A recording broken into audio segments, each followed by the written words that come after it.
उस मेले का नाम अब भी मेरी रीढ़ की हड्डी में सिहरन पैदा कर देता है। यह तब की बात है जब मैं छोटा बच्चा था। हमारे गांव में एक वार्षिक मेला लगता था जो रंगीन झूलों, मिठाई के स्टॉलों और विभिन्न प्रदर्शनों की हलचल से भरा होता था, जो हर जगह खुशी का माहौल बना देता था। मेरे और मेरे दोस्त पूरे साल इस मेले का बेसब्री से इंतजार करते थे। उस साल हमेशा की तरह हमने मेले में एक साथ जाने की योजना बनाई।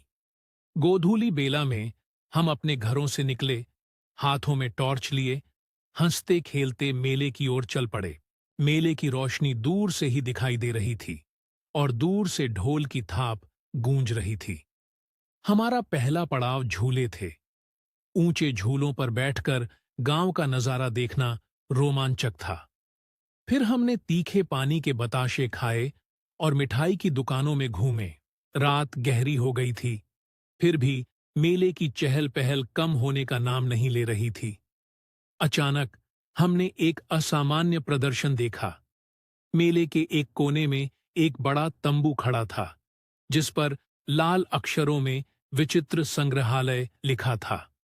हमारी जिज्ञासा बढ़ गई और हम उसकी ओर चल दिए। तंबू के बाहर एक लंबा आदमी खड़ा था, जिसका चेहरा काले मुखौटे से ढका हुआ था। हमें अंदर आने का इशारा करते हुए हम हिचकिचाते हुए तंबू के अंदर चले गए। अंदर अंधेरा था, केवल कुछ धुंधली लाल बत्तियां जल रही थीं। हमने प्रदर्शन पर विभिन्न विचित्र वस्तुएं देखीं। एक जार में 2 सिर वाला सांप था, दूसरी जगह सूखे जानवरों की खालें लटकी हुई थीं। एक कोने में, एक पिंजरे में एक काला बंदर था, जिसकी आंखें खून की तरह लाल चमक रही थीं।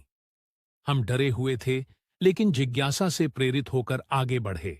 अचानक तंबू का दरवाजा बंद हो गया और बत्तियां बुझ गईं।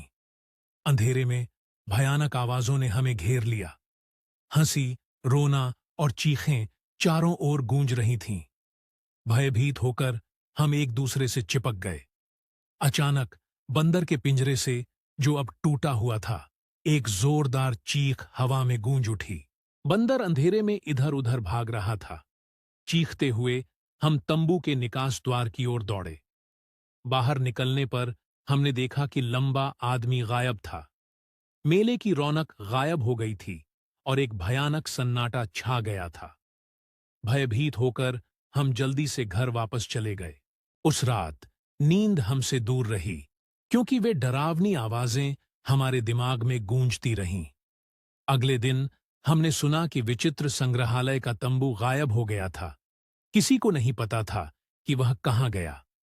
आज भी उस मेले के बारे में सोचने से मेरी गर्दन के बाल खड़े हो जाते हैं। वह डरावनी रात, विचित्र संग्रहालय और काला बंदर मेरी यादों में अंकित हैं।